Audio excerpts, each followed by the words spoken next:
नमस्कार, बुलेटिन में आपका बहुत बहुत स्वागत है। मैं हूं आपके साथ दीपिका ओझा। चलिए शुरुआत करते हैं खबरों की। छत्तीसगढ़ के उप मुख्यमंत्री टीएस सिंहदेव से विकास के विभिन्न मुद्दों को लेकर हमारे संवाददाता ने खास बातचीत की है। विकास की सीमा नहीं होती। आप कितना भी कर लीजिए वो कम होता है। सबसे विकसित दुनिया का कोई शहर होगा या कस्बा होगा या जगह होगी, वो भी विकास की ओर बढ़ता जा रहा है। आप अमेरिका में जाइएगा, वहां पर देखिएगा तो वहां कोई ठहरता नहीं विकास। तो विकास चाहे सरगुजा का हो, चाहे जयपुर का हो, चाहे छत्तीसगढ़ का हो, इसमें कोई सीमा नहीं है कि क्या करना है क्या नहीं करना है, बेहतर कर देता है। सुविधाएं और संसाधनों का जो मॉडल ट्रांसपोर्ट बिलासपुर को ये ठीक है, क्या हमारे क्षेत्र के लिए भी सही हो सकता है? संसाधन ही उतने नहीं होते। आप मैंने अमेरिका की बात शुरू में कही, तो अमेरिका के हर कस्बा एक जैसा है। न्यूयॉर्क है, न्यूयॉर्क में मैनहट्टन है, अन्य बड़े वहां के शहर होंगे, ये सब एक जैसे।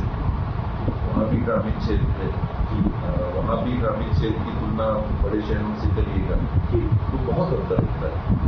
हर संसाधन में, लोगों की उपस्थिति में, वहां की बिल्डिंग के स्वरूप में बहुत ज्यादा अंतर होता है। एक जैसा कहीं भी कभी भी हो ही नहीं सकता। कहीं दुनिया में कहीं भी एक जैसा नहीं हो सकता। उसको नहीं देखना चाहिए। अपनी जो परिस्थिति है उसको कैसे हम बेहतर कर सकते हैं। ऐसा कानून तो आप किस रूप में पसंद करेंगे?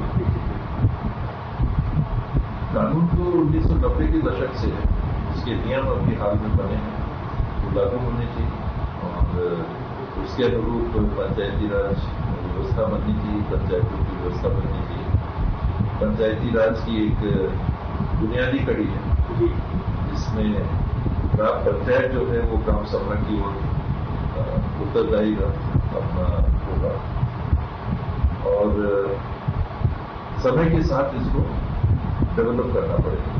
सरपंच कहेंगे हम किसी को जवाबदारी नहीं देंगे, हमको पब्लिक ने चुना है कि हम ग्राम सभा को क्यों अपने जाके रिपोर्ट दें, कि हम क्यों ग्राम सभा से परमिशन दें। जहां जैसा नियम लागू है वहां पंचायत में भी जो सरपंच चुन के आते हैं वो आदिवासी समाज के ही हो सकते हैं। तो ये जो एक द्वंद्व की स्थिति भी हो सकती है, ये मेरा खेत, ये मेरा खेत, तो उससे बच के सकारात्मक रूप में जो परिकल्पना है कि वही मतदाता जो सरपंच को चुनते हैं वही समूह ग्राम सभा और समस्त ग्राम सभा में जो निर्णय होंगे उसके आधार पर पंचायतें भी चलेंगी। इसको वहां तक ले जाना ये समय भी लगेगा, जिम्मेदारी भी लगेगी और जागरूकता भी लगेगी। हर गांव में पंचायतों को भी ये समझना होगा समय के साथ कि हमको जवाबदेही हमारी ग्राम सभा की, ग्राम सभा को रिपोर्ट करना, ग्राम सभा से बजट बनाना, ग्राम सभा से जो निर्णय होंगे उनको भी लागू करना। और अंदर अभी जिस बात का है कि जमीन को लेकर जो मुद्दे आते हैं उसमें अभी जो शब्द का इस्तेमाल होता है वो परामर्श है, सहमति का नहीं।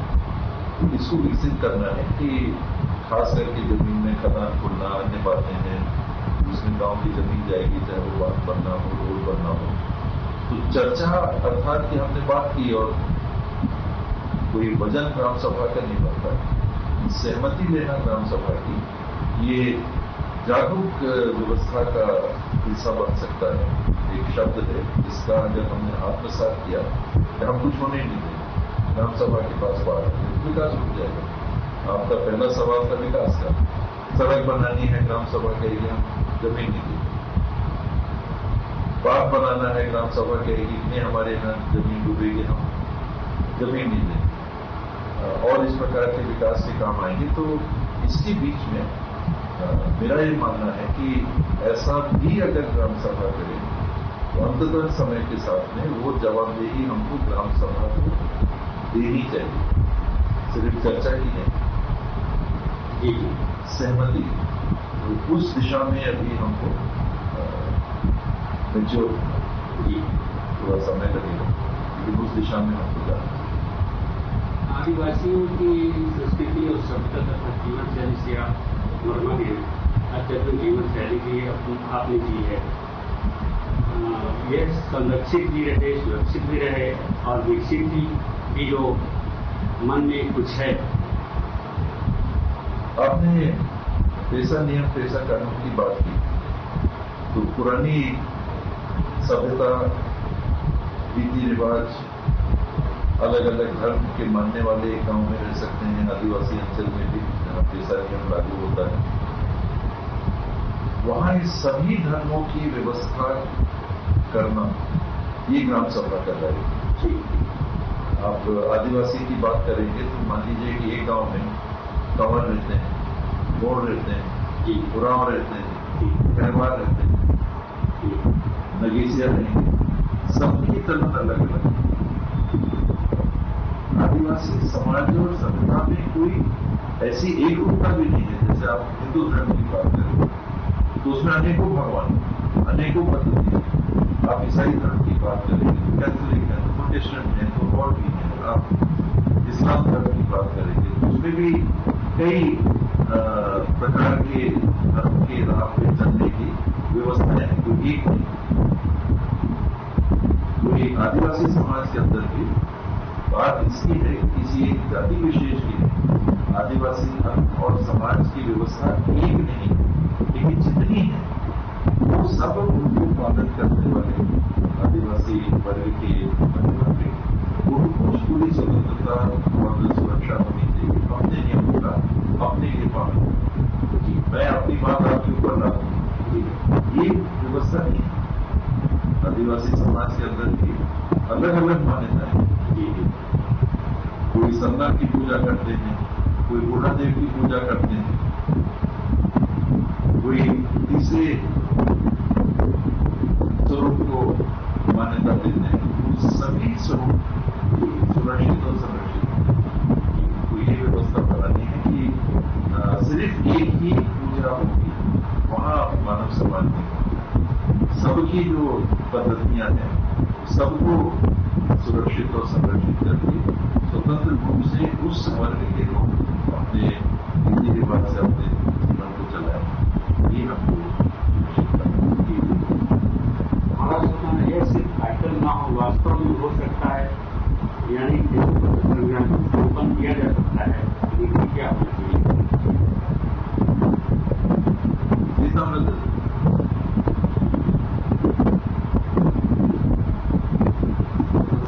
हाँ सुना, यह सिर्फ टाइटल ना हो, वास्तव में हो सकता है, यानी हिंदू पत्र संग्रामों को संपन्न किया जा सकता है। लेकिन क्या होना चाहिए? तेंदु पत्ता से बीड़ी,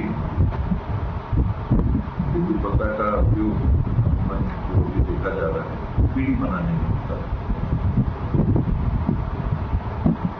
बीड़ी हम ये देखते हैं कि वो वर्ग अपन उसका सेवन करता है जो आपकी उच्चता है।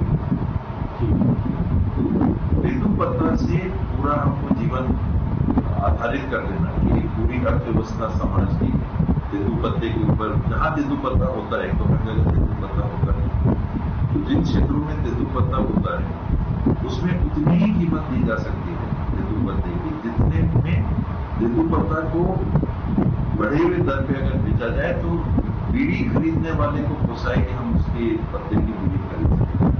तो ये एक संतुलन रहता है। उसमें पहले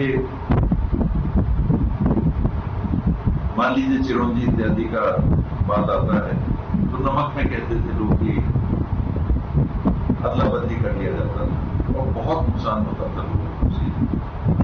चिरौंजी या बनोपज की जो कीमत होती थी उसको एक्सचेंज में, बार्टर में, जो पुराना सिस्टम था कि हम नमक में दे दिया तो 1 रुपए का नमक और 10 रुपए का तेंदु पत्ता, 10 रुपए को नहीं तेंदु पत्ता 1 रुपए के नमक के बराबर बिक जाता था।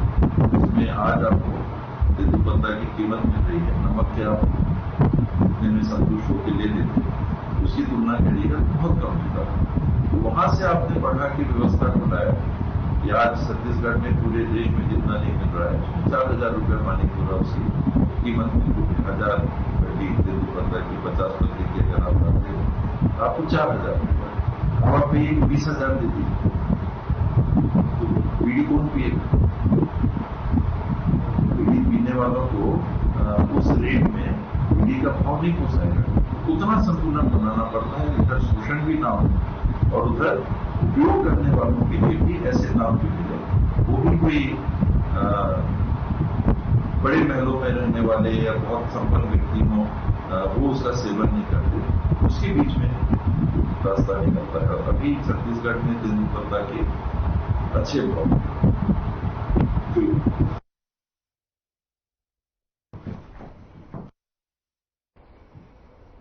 वहीं खबर रायपुर से है, जहां पर बीते दिनों पहले मुख्यमंत्री भूपेश बघेल निजी होटल में आयोजित आईएएस कॉन्क्लेव 2023 के समापन समारोह में शामिल हुए। उन्होंने इस दौरान छत्तीसगढ़ में शासन की योजनाओं का धरातल पर क्रियान्वयन में आईएएस अधिकारियों की अहम भागीदारी का जिक्र करते हुए उन्हें बधाई और शुभकामनाएं दी। इस मौके पर सीएम भूपेश बघेल ने कहा कि आईएएस अधिकारियों का कार्यक्षेत्र व्यापक और चुनौतीपूर्ण होता है।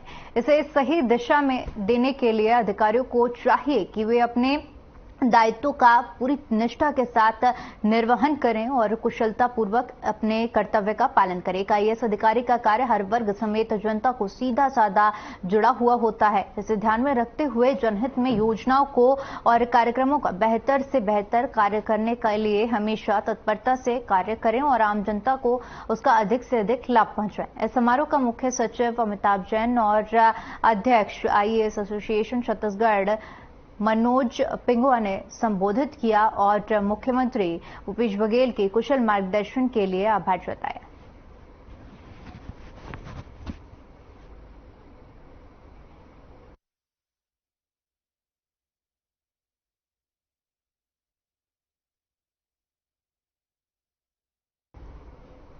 वहीं खबर रायपुर से है, जहां पर मुख्यमंत्री भूपेश बघेल ने अपने निवास कार्यालय में छत्तीसगढ़ संयुक्त शिक्षक संघ के प्रतिनिधिमंडल ने सौजन्य मुलाकात की। आपको बता दें कि प्रतिनिधिमंडल ने शासकीय कर्मचारियों के हित में लिए गए फैसलों के लिए सीएम बघेल को गजमाला पहनाकर उनका आभार जताया। प्रतिनिधिमंडल ने कहा कि केंद्र के समान डीए और गृह विधि समेत फैसले कर्मचारी हित के लिए ऐतिहासिक हैं। इन सौगातों के लिए प्रदेश भर के शिक्षक समेत सभी कर्मचारियों ने हर्षोल्लास की लहर देखने को मिली। इस अवसर पर छत्तीसगढ़ संयुक्त शिक्षक महासंघ के अध्यक्ष राजनारायण द्विवेदी, कृष्ण कुमार नवरंग समेत अन्य लोग उपस्थित रहे। तो सीएम भूपेश बघेल ने शिक्षक संघ से मुलाकात की है, जिसकी तस्वीरें आपको दिखा रहे हैं हम। इस दौरान संयुक्त शिक्षक संघ ने उनका आभार भी जताया है। खबर बिलासपुर से है, जहां पर स्वीप कार्यक्रम को लेकर हाई स्कूल मोपाका के छात्र छात्राओं ने मतदाता जागरूकता रैली निकाली। आपको बता दें कि छोटे छोटे बच्चों ने मानव श्रृंखला बनाकर लोगों को मतदान करने को लेकर जागरूक किया और मतदान की जानकारी शिक्षकों ने लोगों को दी। स्कूल के बच्चों ने नारे लगाते हुए स्कूल से लेकर मोपाका चौक तक श्रृंखला में 200 छात्र छात्राएं उपस्थित रहीं। स्कूल की प्राचार्य अर्चना जोशी और व्याख्यात पनकेश पांडे द्वारा बच्चों को मतदान संबंधी कर्तव्यों की जानकारी दी गई। मतदाता जागरूकता अभियान के तहत आगामी विधानसभा निर्वाचन को दृष्टिगत रखते हुए भारत निर्वाचन आयोग और मुख्य निर्वाचन पदाधिकारी कार्यालय के निर्देशानुसार स्वीप कार्यक्रम के तहत स्कूल के बच्चों, टीचर्स और ग्राम पंचायत सोनशरी के गणमान्य नागरिकों के सहयोग से मानव श्रृंखला बनाकर 100% मतदान करने को लेकर लोगों को जागरूक किया गया। साथ ही साथ इस कार्यक्रम में HSM global public school Dayal बंद के छात्र छात्राओं और शिक्षकों ने इस मतदाता जागरूकता रैली में हिस्सा लिया और लोगों को जागरूक भी किया।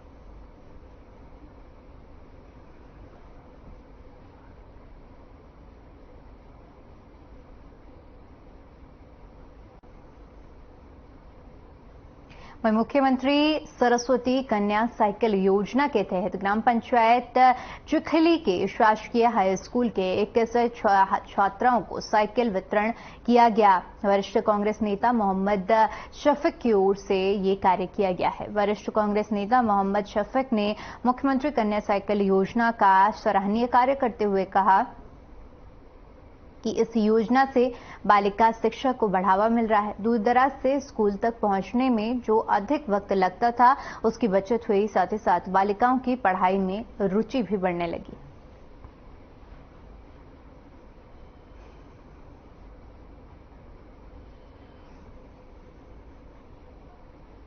कन्या साइकिल योजना भूपेश सरकार की महत्वाकांक्षी योजना है।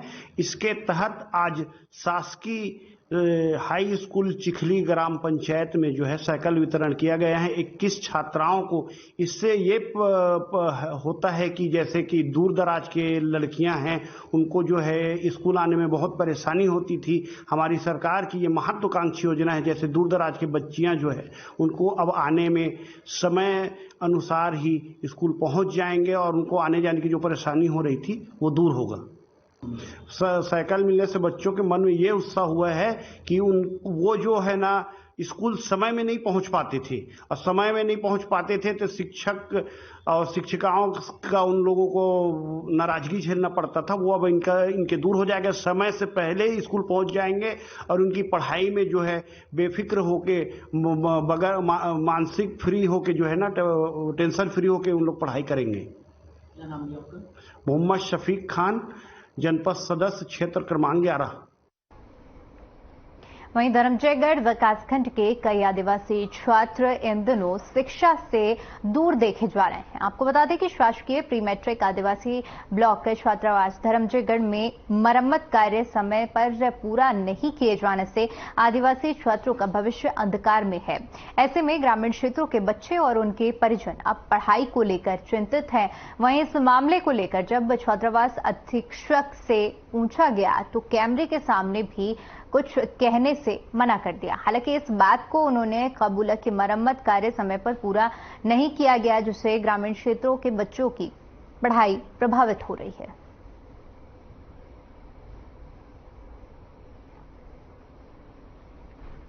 कार्य यदि हो रहे हैं तो समय सीमा पर पूर्ण हो जाएंगे, और यदि कुछ लेट लतीफी है तो उसका हम पता करके उस कार्य को जल्द से जल्द पूरा कराएंगे। यदि ठेकेदार द्वारा लापरवाही बरती जाएगी तो उसके ऊपर हम शोकाज नोटिस जारी करवाने का हम प्रयास करेंगे।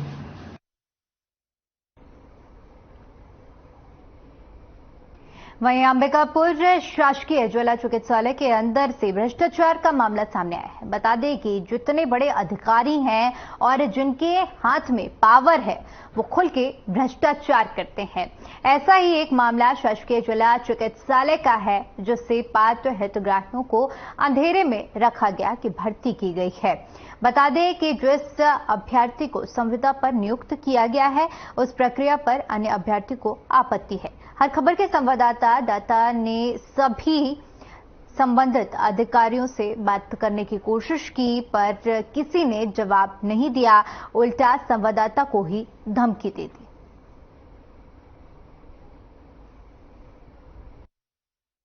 हमारी समस्या ये है कि अभी जिला हॉस्पिटल में है ना, कलेक्टर दर पे एक लोगों को रखे हैं, ना ही कोई विज्ञापन आया है और ना ही कोई सूचना दी है। क्या चीज में रखा है? एक्सरे में, एक्सरे विभाग में सबको रखा गया है।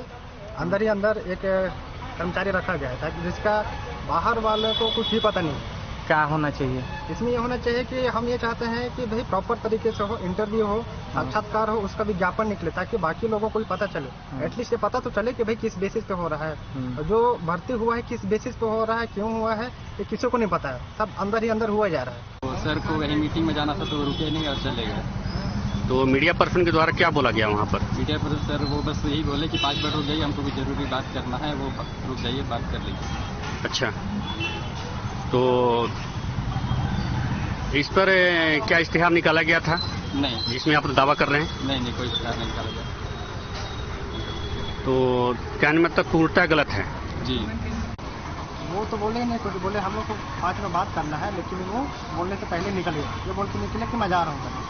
क्या मीडिया चैनल द्वारा बदतमीजी की गई उनके साथ में? उनके द्वारा ये थोड़ा दोष दिखाया गया है कि भाई मेरे जगह पे हमारे कोई दूसरा बात करेंगे जो उनके नीचे है। और नियम तक क्या होना चाहिए? नियम तक होना चाहिए भाई, जो जवाबदारी है उन्हीं को बताना चाहिए कि क्या है, किस मुद्दे पर है, ताकि वो बेहतर तरीके से बता पाए, जो भी बातचीत है वही बता पाए। अभी जो संविदा बेस पे भर्ती लिया गया है वो उसकी जानकारी हम लोग को है नहीं। उसकी जानकारी सभी एक्सरे टेक्नीशियन को होना चाहिए। जो सब कोई बाहर से पढ़ के आए हैं, इतने सारे लोग हैं, बेरोजगार हैं, तो पता तो चलना चाहिए एटलीस्ट कि किस बेस पे भर्ती ले रहे हैं। हमारे को भी तो जानकारी होना चाहिए।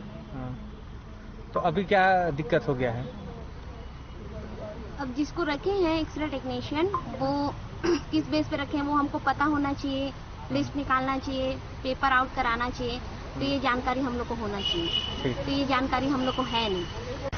सर रेडियोलॉजिस्ट को मैं गई थी मिलने, उन्होंने बोला भी कि हो जाएगा, मतलब एमएस सर से बात करो, डीन सर से बात करो, डीन सर के पास जाओ, एमएस सर के पास जाओ, तो वो बोलते हैं कि हम लोग अभी जब जरूरत होगा तो बुलाएंगे। बात सही है कि जरूरत होगा तो बुलाएंगे, लेकिन जब बीच में हम लोग को पता चलता है कि विनोद नाम के लड़का को रखा गया, उसको ज्वाइनिंग भी दे दी है, मैं उससे बात भी की, ऑडियो रिकॉर्ड भी है मेरे पास। तो मैं पूछी कि कैसे रखे थे, तो उन्होंने बोला कि सजदा मैम को जानता हूँ, उनसे बात हुआ था जब ट्रेनिंग करता था, तो वही मेरे को रखवाई है। ऐसे थोड़ी होता है।